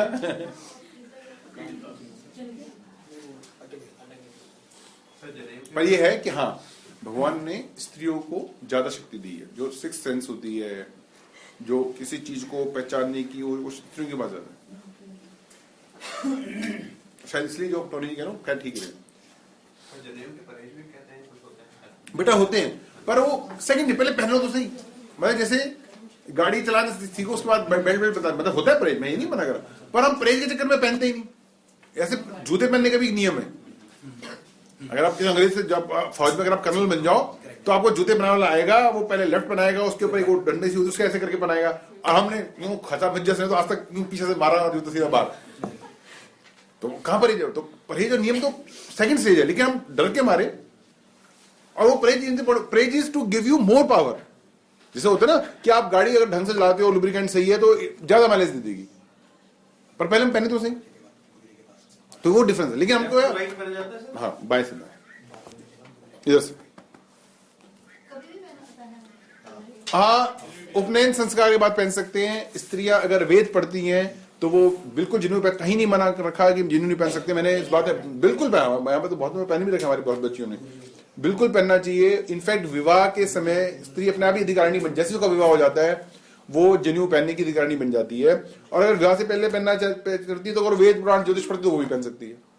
और एक शास्त्र नहीं है, यजुर्वेद में लिखा हुआ है। हाँ, लपेट सकती है, ऐसे भी पहन सकती है, लपेट ले, हाथ में पहन ले, हाथ में पहन ले, गले में ऐसे कंठी टाइप बना ले, बिल्कुल पहन सकती है। हाँ, हाथ में भी पहन सकती है, दाएं हाथ में पहन सकती है। हाँ, बायां हाथ अशुद्ध हाथ माना गया है, जो शुद्ध हाथ आपका वही है। ये हाथ शौच के लिए और ये हाथ भगवान के कार्य करने के लिए। और इस हाथ में आपके सारे तीर्थ हैं। सबसे आगे इस हाथ को, ये इसको कहते हैं देव तीर्थ, ये वाला। इसे देखोगा जब भी आप भगवान को चढ़ाते हैं तो आप ऐसे चढ़ाते हैं, ये उंगलियों के अग्र भाग को देव तीर्थ कहते हैं, ये वाला। ये वाला होता है अग्नि तीर्थ, जहां से संकल्प किया जाता है। देखो जब संकल्प करते हैं तो यहाँ जल रख के आप अच्छे लगे संग, ठीक करो ना, यही है ना संग। अब मेरी परीक्षा हो रही है, पंडित जी बैठे हुए जो मर्जी नहीं बोल सकता। तो यह संकल्प होता है। ये ब्रह्म तीर्थ है, अंगूठी के नीचे, ये ब्रह्म तीर्थ है। ये जो है ये पितृ तीर्थ है। जब भी आप देखोगे पितरों को आप जनेऊ से करके ऐसे देते हैं, तो ये अंगूठे के नीचे का भाग और इस उंगली के इस भाग से देखो अपने फादरों को देखो जो वो करते हैं, तो यहां से ऐसे उल्टा जनेऊ को करके ऐसे करके देखेंगे। और ये ऋषि तीर्थ है। जब भी आप किसी ऋषियों को देते हैं, गुरु को देते हैं, तो यहां से दिया जाता है ऐसे कर। तो 5 तीर्थ हो गए। ये मैं दोबारा रिपीट करूं, सबसे आगे ये वाला ये देव तीर्थ है। जब भी देवताओं को चढ़ाएं तो आप ऐसे करके चढ़ाते हैं, फूल चढ़ाने ऐसे करके चढ़ाइए। आपको मिष्ठान मीठा रखना है, फल रखने ऐसे हाथ में ऐसे करके चढ़ाओ। तो ये आपको जो है ये देव तीर्थ है। ये वाला अग्नि तीर्थ है, जहां से आप संकल्प करते हैं। तो आपने फूल रखे, चावल रखे, अक्षत रखे, सिक्का रखा और आपने वो कर दिया। ये ब्रह्म तीर्थ है। ये पितृ तीर्थ है। ब्रह्म तीर्थ जहां से आप वो पीते हैं, आचमनी हमेशा ब्रह्म तीर्थ से ली जाती है। देखो ना, आप जब भी लें आप ऐसे करके लेते हैं। कभी भी आचमनी ऐसे नहीं लेती है, ऐसे करके। जो लोग चम्मच जूठा नहीं, ऐसी ये तरीका नहीं है। कोई पान थोड़ी खा रहे हो, मतलब ऐसे नहीं, आपने आचमनी लो के और फिर यहां से लिया जाता है, यहाँ ब्रह्म तीर्थ से ली जाती है आचमनी। वही करो, उसका तरीका है। अब मैं ही नहीं करा करो, पर करो करते हो तो ढंग से कर लो। कभी हमारे कहा गया मत करो, बहुत लोग अंग्रेजी करते मना करें, पर करें तो तरीका तो करो। आप स्कूल मत जाओ, लेकिन स्कूल जा रहे हो स्कूल ड्रेस तो पहनोगे। इसलिए भगवान के सामने जाते हो, भगवान की ड्रेस पहन। कभी भगवान के सामने ऐसे आगे नया तरीका, लोग तौलिया पहन के चले जाते हैं भगवान के आगे। अरे सब्जी वाले के पास तो जाने, भगवान को कुछ तो शर्म कर लो, नहा क्या है, टॉवल पहन के। कुछ लोग हैं बनियान पहनी हुई है, थोड़ा सा भगवान का समझ, भगवान के आगे तरीका, मतलब बिंदी लगी हो, भगवान के आगे कभी भी नंगे मस्तक नहीं जाना चाहिए। आप टीका लगा के जाइए, बाल बंधे होने चाहिए, चुन्नी होनी चाहिए, लगा के जाएं या वहां लगा लें, मतलब ऐसे, मतलब पैसे में टीका वीका लगा लें। मैं देखता हूँ टॉवल लपेटा हुआ है, बनियान पहन के, नाश्ता बना जल्दी यार, देर हो रही है। तो फिर वो मत ही करो, क्यों भगवान को परेशान कर रहे हो बेचारे को। तो सच्चाई, और 90% ऐसी हो रही है पूजा। लेकिन ये नहीं कहते कि भगवान के पास जब पूजा का करना बस तरीका ये गीले बदन तौलिया लपेट के नहीं, गीले बदन वो तीर्थ में है। उसमें अगर आप मंदिर में पूजा करके निकल रहे हो अलग चीज है। तब आपके जब वो खाना इसलिए जाता है कि सनलाइट पड़नी चाहिए गीले बदन। आप घर के अंदर बाथरूम से जाके मंदिर में आते हो, किस बात की सनलाइट, वो तीर्थ में। वो भी तौलिया नहीं, धोती हमारे आदमियों के लिए गमछा टाइप कुछ, हाँ, इसलिए पंडितों को गमछा दिया जाता था पहले, तौलिया नहीं देते थे। गीले बदन मतलब पौराण के, जब गीले बदन सूरज की किरणें पड़ती हैं तो बदन में बहुत शक्ति पैदा होती है। इसी बात को अंग्रेज लोग घुस लेते हैं। वो किसी फौरन को देखना, गोवा जाएगा, पहले वो जाएगा 5-10 मिनट स्विम करेगा, उसके बाद आराम से बैठा रहेगा। तो क्या वो, उसने हमने पूजा करी, उसने ऐसे वही पूजा कर रहा है। हम अच्छा अमृत पी रहे हैं, पी रहा है, काम चल ही रहा उसका भी। पॉइंट इसकी गीले बदन होना चाहिए। ये रूल क्या है, इट शुड बी गीला बदन। तो वो वहां के लिए रूल है कि घर पे नहीं। तो मतलब आप देखिए ना, आपके घर में मेहमान आ जाए, आप चले जाते टॉवल पहन के, आए घर में सब्जी वाला आ जाए, आप चले जाते रोड में, तो आप भगवान अगर आप मानते हैं उसको सच में, वो आपके आराध्य है। हाँ, अगर आपको मूर्ति, फिर जो मर्जी करो, फिर तो देके डंडा भी मार दो, मूर्ति थोड़ी कुछ कर लेगी। तो ये आपके भाव के ऊपर है, और आपको लगता है ये आपके साक्षात आपको देख, तो आप कैसे उनके सामने जा सकते हैं। इसलिए जब भगवान सामने जाए, कोशिश करें आपको बाल बंधे हो, खासकर यज्ञ में कहीं ऐसी, क्योंकि अगर आपके बाल बंधे हुए हैं तो चित्रपूर्णी देवी आपकी यहाँ की देवी होती है, कभी भी आप पे ऊपरी हवा नहीं लगेगी। जब भी ऊपरी हवा का चक्कर होता है, खासकर इसी गांव में जैसे कोई ऐसी पूजा हो रही है कि आपको लग रहा है, डर लग रहा है, बाल बांध देखो। ब्राह्मण के पुरोहित के बाल, ब्राह्मण के बाल नहीं बंधे होते, पुरोहित के बंधे होते हैं। पुरोहित जो कर रहा है, पुरोहित मतलब जो बुला रहा है शक्तियों को, आत्माओं को, इधर तो उसके फिर बाल बंद या ढके होने चाहिए। अगर हम लोगों की छुट्टियां नहीं है तो सिर ढका होना चाहिए उस टाइम, क्योंकि यहीं से प्रवेश करती है। तो चित्रपूर्णी देवी यहीं पे, और शिखा भी दक्षिण वाली होती है, पर वो भी छोड़ता नहीं, पर बस जुड़ा है, छुट्टियां जो भी, बाल ऐसे खुले नहीं होनी चाहिए। खुले बाल किसके होते हैं, जिसमें देवी आई होती, देखो लगी रहती हो, उसके लिए बंदी भी तो खोल देगी। देखो जब भी इसमें आत्मा आएगी, दुर्गा जी भी नहीं, जो नवरात्र में बहुत आती है, तो बंद जुड़ा भी वो खोल देंगे, फिर वैसे बाल ऐसे ऐसे करके करेंगे। तो जिसमें आत्मा आती है उसके खुलते हैं, जो नहीं चाहता है बाल बंधे होंगे, कभी नहीं आएगी। बेटा 1% तो होता है, बिल्कुल होता है, नहीं होता है, बिल्कुल होता है। कभी आश्रम चलना ही गई नहीं ना हमारे साथ कभी, कभी चलना बिल्कुल होती है, मेरे को क्या देख रही हो? मैंने कहा मेरे को तुझे उसको बिल्कुल देख रहा है। होती तो है, खूब होती है।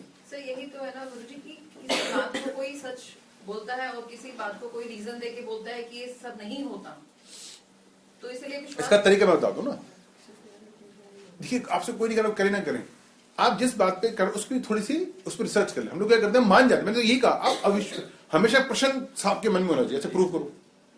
जैसे हमने कैसे प्रूव किया, मैं सब स्टूडेंट्स को अपने आश्रम ले गया और हमारे से वो इतनी बड़ी घटना थी कि हमने किसी पे, मैंने स्टूडेंट्स को तो कोच में ले लिया कि इनको नायकों की कल किसी के पेरेंट्स मुझ पे नाराज हो जाएगा, आप क्या करते रहते हैं सब। तो जिसपे देवता आया उसने पहले अंगारों की पूरी थाली खाली और दूध, इतना कड़ाई का दूध जो आप छू नहीं सकते वो पी गया। तो चलो ये भी चलो जादू हो सकता है। फिर सबसे इंपॉर्टेंट बात थी, हमने उनकी फोटोग्राफ की थी। तो आप जब फोटो ऐसे, उस टाइम 5 साल हो गए, आनंद भी था ना, हम ऐसे फोटो खींच रहे थे। तो इस आंख से तो कैमरा है, इस आंख से वो आदमी दिख रहा है आपको। उससे पहले हाँ जो रानी जी आई थी, तो इस आंख से तो आपको आदमी दिख रहा है, लेकिन जब आप कैमरे से खींच रहे हैं केवल आग नजर आ रही, कुछ नजर नहीं आ रहा। अब से ज्यादा क्या देखें। और अब इन्होंने फिर सुनने का फोटो खींचेंगे, मैंने तुम्हारी एक भी फोटो नहीं आएगी, एक रील आई नहीं, काली पड़ेगी सारी, नहीं आती। और वैसे दिख रहा है, जब आप वो याद है जब स्प्रेड, तो पूरा आग का एक ऊपर से ऊपर से आग आ रही है, मतलब आसमान से उस आदमी दिख रहा, लग रहा आग एक प्रकाश पुंज गिर रहा है। और इस आग से वो दिख रहा है आदमी, जैसे मैं आपको देख रहा हूं। तो मेरी वो नई चीज थी कि उससे पहले मैंने कभी कंप्लेन नहीं कोशिश नहीं की। जब बच्चे थे मैं भी करता हूं, क्योंकि स्टूडेंट नहीं कहा देखो सर क्या हो रहा है, तो आज है। तो मानना भी इतनी जल्दी मत मानो और ना मानो। जैसे हमें कहते हैं हिंदुस्तानी आस्तिक है, हम मानते हैं कि ईश्वर है, पर हम रैशनल नहीं है। हमने पता थोड़ी किया, खोजा थोड़ी। रशिया सबसे बड़ा नास्तिक कंट्री है, वो कहता नहीं है, तो पता उसने भी नहीं किया कि नहीं है। दोनों बात फर्क है। अगर हमने ये कहा कि भगवान है, तो हमने कहा है भाई, जो है जो है खत्म, ढूंढने हम कोई नहीं गए। और उसने कहा नहीं है, तो पता उसने भी नहीं किया। तो मैं वही कहता हूँ, टेक योर टाइम। आपको आप हर चीज एक्सपर्ट नहीं हो सकते। जैसे मुझे गैस लानी नहीं आती, मुझे नहीं आती, पर जो आता है वो तो है, जिसमें करो। मेरे गुरुजी भी कहते हैं don't go wider, go deeper. आपका इंटरेस्ट है तो है। अब आप लोग कितने लोग यहाँ पर आए, आपका इंटरेस्ट भी तो आए, जिनका नहीं है। किसी को डांस क्लास का शौक है, सालसा वालसा का, वो वहां चले जाता है। किसी का शौक हो जाए, क्या दिक्कत है। सबके इंटरेस्ट ठीक है। भगवान ने इतनी सारी चीजें बना रखी हैं कि बस ये है कि आप जो आप चाहते हैं। मैंने भी कहा, मैं आपको ये नहीं कहा आप जनेऊ पहनो, मैंने आपको ये नहीं कहा व्रत रखो, पर मैं अगर रखते हो क्या वो ढंग से कर लो। जब कर ही रहे थे आप ही, जब दान देते हैं तो पहले वर्ड क्या बोलते हैं, यार दान दे रहा हूं ठीक है ना, उसका दारू पी ले, तब तो आपको बहुत लगती है। जब आप उसे दान देते हैं पहले वर्ड कहते हैं यार दान तो देते हैं, लेकिन पता नहीं, या जो मुझे देते हैं मुझे जरूर सुनाते हैं, सर हम आपको उससे देते ना कि हमें पता ठीक ठाक लग जाएगा। तो एक तरह से हो भी गया क्या आपको ये पता आपके आश्रम में ठीक से लग जाएगा। तो आप अपने 100 रुपए की भी इतनी चिंता है आपको कि जो आप यूं नहीं बोलते मैंने तो दे दिया, आप तो जो मर्जी कर। आप बोलते ना क्या दान तो दे दे, लेकिन पता नहीं होता। तो जब आप दान के लिए सोच सकते हो तो अपने उपवास के लिए सोचते क्या, जो मैंने पूरे दिन भूखी रही वो लगा नहीं लगा मुझे, सिंपल सी बात। जब हम ऐसा सोचते हैं तो अपने आप को एक्सक्यूज दे रहे होते हैं। हाँ मैं वही क्या, पता नहीं वो ठीक इस्तेमाल होगा या नहीं। जैसे मंत्रों की मैं कितनी बार कहता हूँ, क्या मंत्र, बहुत लोग मंत्र इसलिए नहीं करते कि यार मंत्र का उच्चारण गलत हो जाएगा। अरे मोहल्लू तो उच्चारण गलत, सुन लो, आप सुन लो मंत्रों को। मैंने कब कहा बोलू, जितने गाने हैं आप बोलते हुए गाने सुनते ही तो सारा दिन एफएम चलता रहता है, पड़ा जिस चैनल पर चलाओ, मैं हर जिसमें गाने आ रहे होते हैं, तो वो क्यों सुनते हो आप। कौन सा आपकी आवाज बहुत अच्छी है और आप सारा दिन सुनती हो गाने, तो आप मंत्र भी सुन सकते हो। अब एक दिन प्रश्न किया, सर सुन के क्या हो जाता है, तो बोल के क्या हो जाता है। और सुन के क्या होता है, अरे मंत्र सुन के क्या होता है, आप किसी आदमी से, पहलवान से आदमी को मां मैंने गाली दे दो, सुनी है उसने ना, आपने उसको मारा थोड़ी, फिर आपको कैसे पीटता है वो। तो जब आपकी गाली देने से इतना असर पड़ गया, तो मंत्र तो भगवान के हैं। आप किसी को अचानक गाली दे दो, है तेरी ऐसी की तैसी, तू करता है मैं, देखो फिर वो कैसे पीटेगा आपको। देखो कितना असर किया आपने, 2 शब्दों से गुस्सा पीट दिया उसने आपको। तो अगर आप ये कहो कि सुन के कुछ नहीं होता, तो मैंने इसका उदाहरण दे दिया कि क्यों नहीं होता, सुन के बहुत कुछ हो जाता है। आपने मारा नहीं किसी को, पर आपने इतने ही गालियां दे दिया, गंदी सी कोई शब्द बोल दिए कि वो आपके पीटने आ जाएगा आपको। तो जब एक तुष्ट गाली इतना असर डाल सकती है, तो मंत्र तो बहुत डाल सकते हैं अगर इस लॉजिक से देखें। गुरुजी आजकल गाली की भी जरूरत नहीं है, अगर आप सड़क पे भी कहीं गाड़ियों में टक्कर लगी उतर के किसी तरीके बोल हाँ, वो बेचारा वो ने बेचारा मर्सिडीज का एजीएम टच हुई थी गाड़ी, अपनी बेटी छोड़ने जा रहा था, कोई है ना, वो रॉबिन्सन से स्कूल कि वो अपनी देखिए ना गाड़ी में छोटी बेटी बैठी हुई है, टच हो गई, उसने सॉरी बोला, किसने आगे इतना डंडा मार दिया, वो बेचारा 10 दिन से कोमा में, मर्सिडीज का एजीएम सिटी हॉस्पिटल साकेत में टच हुई, तो ठीक कह रहे हैं आप, ये भी सच है।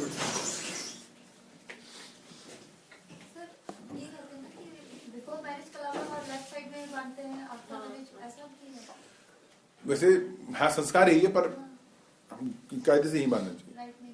बच्चों को भी राइट में यही बात है। शुद्ध हाथ यही आप, मैंने कहा नहीं, भगवान ये हाथ आपको शौच आदि के लिए दिया हुआ है, और ये हाथ आपको काम करने के लिए दिया, तो देना ही चाहिए। ये कुछ लोगों ने जिन्होंने पति पत्नी का, औरत और आदमी का भेद करके उन्होंने जबरदस्ती डाला, औरत का ये लाइट, अरे मैं, आपने देखो मैं मुट्ठी में सबको इसी पे पहनाता हूँ, मैंने कभी लड़का लड़के भेद नहीं किया, जिसकी पहली मुट्ठी होगी मैंने यहीं पे पहनाई होगी, ये भेद बाद में होता रहा। ऐसे ना हमारा जो शास्त्र किया, सबसे पहले श्रौत हुआ, श्रौत कहते हैं वेदों, और फिर स्मार्त आए, स्मार्त कहते हैं स्मृतियों को। श्रौत बहुत टफ था, श्रौत में हवन होते थे 1-1, 2-2, 5-5, 7-7 साल के। फिर स्मार्त वो जो था, जो वेद लिखे गए वो ईश्वर ने लिखे, स्मार्त ऋषि मुनियों ने लिखे, उन्होंने कहा टफ है, इसको आसान कर दो, आसान कर दिया। और देश का की परिस्थिति की स्त्रियों के साथ ऐसा है, ये है वो है वो है, जैसे स्त्रियों को बंधन मुक्त क्यों किया, जैसे दो बच्चे क्लास में यहाँ पर, अब मान लो हवन चल रहा है, अब 3 घंटे का हवन है, तो बच्चे को तो पॉटी भी आएगी, बच्चे को माँ को दूध भी पिलाना है, तो उसको इसलिए मुक्त किया, इसलिए मुक्त किया कि वो अधिकार नहीं है, वो अशुद्ध है। किस बात की शुद्ध? प्रैक्टिकल है कि जब पंडित जी की जब हवन में जो खीर बनेगी वो भी स्त्री को ही बनानी है, और उसका बच्चा रो रहा है, उस बच्चे ने वो नहीं कर सकती, उस टाइम तो पैंपर्स भी नहीं होते थे कि भाई 3 घंटे बच्चा गिले में रह ले, तो उसको मुक्त किया। इसलिए ये नहीं कहा, अब इसी बात कैसे मेडिटेशन की कि स्त्री यज्ञ की अधिकारिणी नहीं है, अरे बिना स्त्री के यज्ञ नहीं होता। हमारे कहानी भगवान राम की, उनको सीता बनानी पड़ी गोल्ड की, और ब्रह्मा जी ने गलती कर दी, तो आज तक श्राप चल रहा है उनपे, कोई भी पूजा नहीं हुई। लेकिन सर जब पितरों का यज्ञ कराते हैं तब स्त्री को नहीं बैठने दिया जाता, उसमें भी ऐसा नहीं है, पर हाँ मैंने कहा ना कि पितृ थोड़ा सा तांत्रिक पूजा हो जाती है, इसलिए मना करते हैं बस, और उसको नहीं, खाना तो स्त्री बनाती है ना। और नांदी श्राद्ध, मैंने कहा 2 तरह के श्राद्ध होते हैं, नांदी श्राद्ध और पितृ श्राद्ध। नांदी श्राद्ध में स्त्री बैठती है, जो नांदी श्राद्ध होता है आनंद श्राद्ध होता है अच्छे के लिए, जैसे आपके घर गृह प्रवेश में शादी हो तो नांदी श्राद्ध। केवल जो वो वाले पितृपक्ष वाले श्राद्ध है तब मना किया जाता।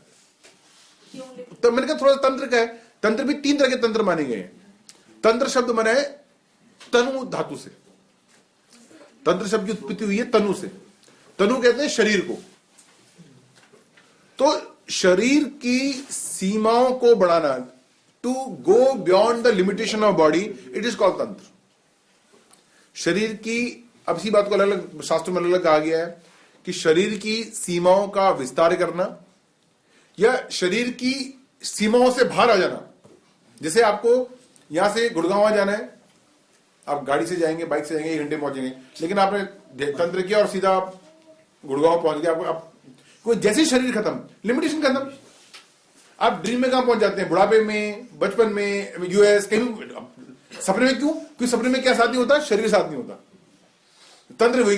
तो जो सपना है वो एक वर्चुअल थिंग है, तंत्र एक रियलिटी है।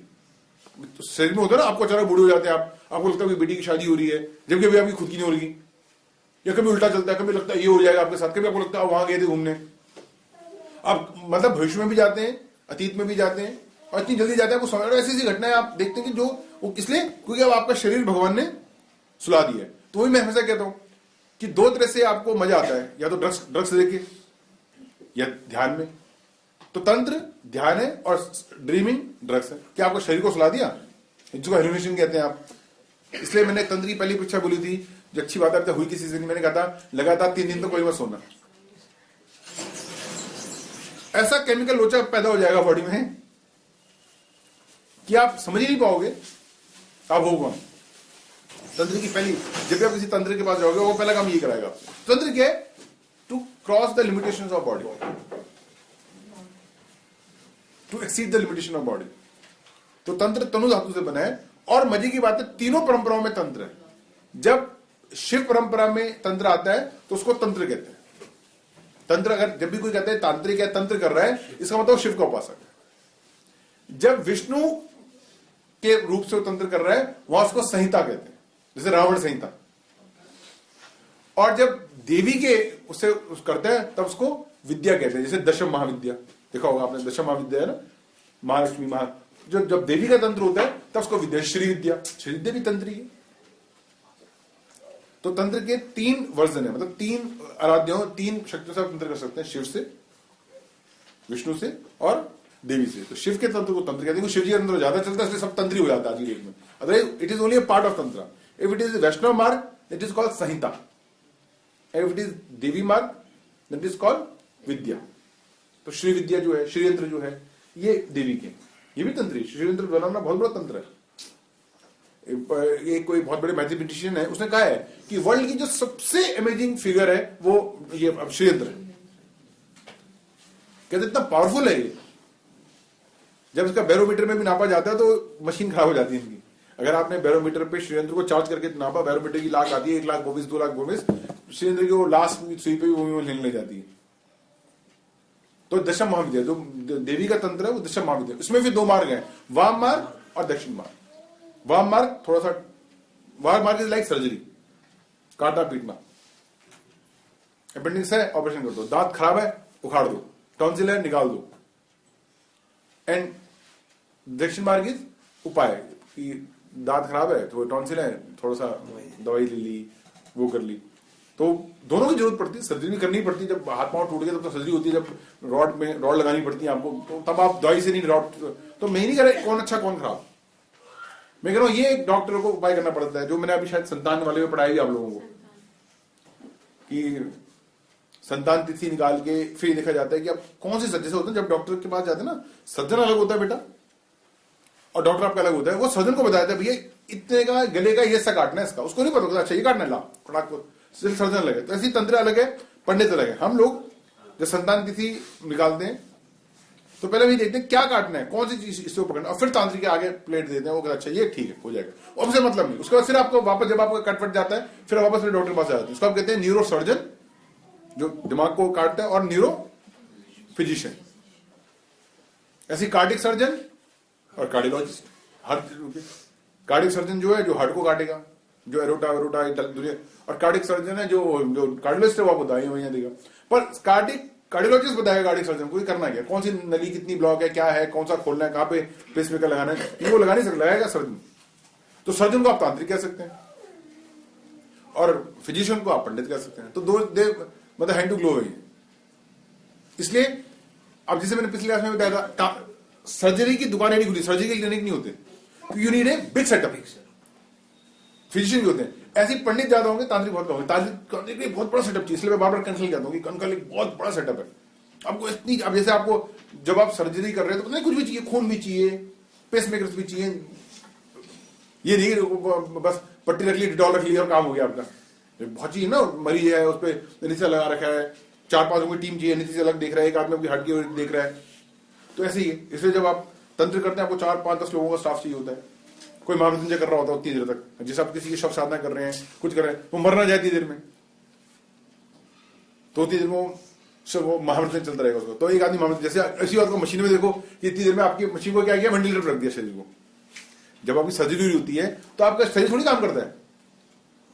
एक डॉक्टर का स्कूटर खराब हो गया, उसको ठीक करा रहा था, तो मैकेनिक मैंने कहते डॉक्टर साहब आप एक ही काम तो करते हैं, आप भी मशीन खोलते हो ठीक करते हो, मैं भी खोलता हूँ, फर्क इतना ही है, तो बंद करके खोलता है, मैं चलते चलते में करता हूँ, सांसें रद्द नहीं कर देते। तो यही है, पर होता क्या, सारी बॉडी को उस पर डाल देते, यहां तक कि आप खा ना पाए, आपको पाइप से खिलाया जाता है, पाइप से बाहर निकाला जाता है, ताकि आपकी बॉडी बिल्कुल रुक जाए। मतलब एक अल्टरनेट बॉडी तैयार कर दी जाती है। आप सांस कहीं और से ले रहे हैं, आपका दिल कोई और धड़का रहा है, आपकी इंडाइजेशन जो आपको सेलिंग चाहिए वो यहां से डाली और बाहर निकाल दी। आपको कुछ नहीं करना, आपके स्क्रिप्टिव सिस्टम को रोका जाता है कि जब तक रुकेगा नहीं वो काम कैसे करोगे, करना पड़ता है। अब तंत्र में अब वो क्या उनकी सिद्धियां रहेंगी, वो भी ऐसी करते हैं। वो क्या करेंगे, तंत्र में जो शव साधना क्या होती है कि आपकी आत्मा को, क्यों मैं आज बता ही रहा हूं, क्यों मैं बार बार कहता हूं तंत्र में डेड बॉडी होती है। कोई नया नया मरा है अभी, आपका ऑपरेशन आप क्या करना है, आप वेंटिलेटर के होते हैं, जो कोई नया नया मरा है या आपकी आत्मा उसके शरीर में डाल देते हैं थोड़ी देर के लिए। अब आपको कोई सी जगह चाहिए ना, अब शरीर बहुत होते हैं, रात में मर गया सुबह ले जाएंगे, रात को बड़े ध्यान धंधा बना रखा था, ऋषि मुनि बड़े चालाक थे। तंत्र कब होता है? रात को। मर्द आदमी कब है? कभी भी। जो रात में मरेगा उसको सुबह तक जलाएंगे नहीं, वो तेज वो काम कर देते हैं, इसलिए तंत्र केवल रात में होता है। गेस्ट हाउस बना दिया उसका, ऑप्शन ही नहीं है। तो वो कहीं पे भी बैठ के कर सकते हैं, मतलब वो वहां बैठ के, हाँ बॉडी किसी की यूज कर सकते हैं, पर वो वहीं से बैठे हुए देख लेंगे कौन जहाँ बने। बॉडी पड़ी है उनको वहीं पे होना होगा। नहीं, वो कहीं से भी कर लेंगे। रिश्तेदार सारे साथ में बैठे, अपने बेटे के साथ में बैठा हूँ, बेटा तो वहाँ पे हाँ, भी हो रहा है। करते ही तभी। अच्छा, इसीलिए कहा गया, अब देखो इसलिए कहा गया कभी भी डेड बॉडी को अकेला नहीं छोड़ते। अब आज की डेट में तो फ्लैट है ना, कौन चौथी मंजिल में लिफ्ट में ले जाए, लोग हॉस्पिटल छोड़ देते हैं। जो पहले डेथ होती थी सारी रात दीपक, इसलिए कि कोई तांत्रिक यूज ना कर ले। बैठे तो यूज नहीं कर सकते, नहीं कर सकते ना, वो हिलती है बॉडी, बॉडी में आत्मा आ जाती है, बॉडी देखने जाती है, इधर तुम भाग जाओगे सारे। ये अलग बात है कि उस बॉडी को नहीं पता मेरा बेटा, क्योंकि वो आत्मा किसी और की है। वो बेटा तू कौन है? अब शरीर पिताजी के आपके, आत्मा किसी और की है, तो शरीर आपको नहीं बताना, आपको जाना करे तो पापा नहीं, लेकिन तो सोचे ये तो बंगाली बोल रहा है। तो बहुत कुछ याद है, आवाज में खुलवा दिए पत्ते उससे। तो इसलिए हमारे ऋषि मुनि ने इसलिए सोच के बोला कि कभी भी किसी डेथ हो जाए उसको हॉस्पिटल मत छोड़ो, और पहले से ही करते थे। मुझे डेड बॉडी का डिसर किस तरफ, किस डायरेक्शन में होता है? हमेशा नॉर्थ, उत्तर में, और दिया जलाते थे, सारा दिन वही बैठते थे ताकि कोई और उसको यूज ना कर ले। भाई चोरी किसकी होगी? गाड़ी किसकी चोरी होगी? जो खाली पड़ी कोने में खड़ी, कोई देखने वाला नहीं है, ऐसी होता है, तो पता रहता है अच्छा हुआ है, वो ध्यान में देते थे कौन है उधर दिया उसको। इसीलिए पैर के अंगूठे बांधे जाते हैं और कॉटन लगाए। हाँ, बिल्कुल। इसलिए ज्यादा यूज कौन सी बॉडी होती है? जो कोई पूछने वाला नहीं है, हॉस्पिटल 3 दिन से पड़ी हुई है, पोस्टमार्टम के लिए पड़ी है, कोई आई नहीं रहा क्लेम, तो फिर पुलिस वालों को भी पता होता है बात कि चलता हूँ भला करो। लेकिन सर ऐसे में जिसकी आत्मा को कुछ देर के लिए डेड बॉडी में डाला जाता होगा और मान लो हॉस्पिटल में पड़ा हुआ है, कोई भी पड़ा हुआ, तो उस आत्मा को उस बॉडी की जो पेन है वो उस समय अरे पर बच तो गया, क्या हो गया? मतलब अब देखो ना, आप ये कह रहे हो कि जिसका पूरा शरीर खोल के लंग्स का ऑपरेशन कर दो और घुटने कीले इतने पेच कस दो, तो कसने तो पर बचा लो, या फिर दर्द तो हो ही होता ही। ये लग बात है, उसको फिर बुलाया जाता है। मतलब बड़ी तो ही करो, मैं खैर मेरा मत पर्पज ये बताना नहीं था, मेरा भाई ये था, it need lot of infrastructure, lot of तैयारी की। एक महापतंजलि वाला चाहिए जो महापतंजलि करता रहे। मेरे एक स्टूडेंट अमित आज आया नहीं, उसकी मम्मी को मैं 4-5 साल तक बचाता रहा, पर मैं डेड बॉडी नहीं मिल पाई। तो लास्ट दिन जब उसकी तकलीफ बहुत बढ़ गई, अमित ने कहा कि सर, मैंने देखा अमित में 2 ही, अगर मैं महापतंजलि करता हूं तो मैं ठीक नहीं कर पा रहा हूं, और अगर मैं ठीक कर रहा हूं तो महापतंजलि नहीं हो पाएगा। अब भगवान ही है फिर। तो कहते सर, मैं और मेरे एक जीजा जी हैं, मैं उनको बोलता हूँ, मैंने करना क्यों? अमित अच्छा करता था, मैंने तो करना। रात को 3-4 बजे उसके जीजा जी को नींद आ गई, 4:15 बजे उसकी मम्मी की डेथ हो गई। तो मतलब और वैसे हम रोके हुए थे क्योंकि वो भी छोटा था, मैं भी इन्वॉल्व हो गया था, उस टाइम फ्री भी जाता था। मैंने कहा तो कुछ करते गए, और जैसे मेरे मारते मैंने छोड़ा, मैं इधर की तरफ गया, 100 गया, तो ऊपर बैठा हुई है वो, क्योंकि हम भी कितनी बार ना लगाव हो जाता है ज्यादा, हम नियम से अलग चले जाते हैं, क्या होने दे। फिर मैंने कहा हर विद्या के साथ घमंड भी आ जाता है, तो मैं कुछ नहीं दूंगा, चिंता मत करो, बस तू ये कर लियो। 5 दिन 7 दिन तो होता रहा, लेकिन तकलीफ बढ़ती गई, तो फिर मैंने कहा फिर मैं करता हूँ ये। मैं जर वहां गया, वो तो वो भी चीज है। तो खैर, तो सर्जरी अलग चीज होती है, तो सीरियस हो गए एकदम। सर्जरी अलग चीज है, फिजिशियन अलग चीज है, सब अलग चीज है बेटा।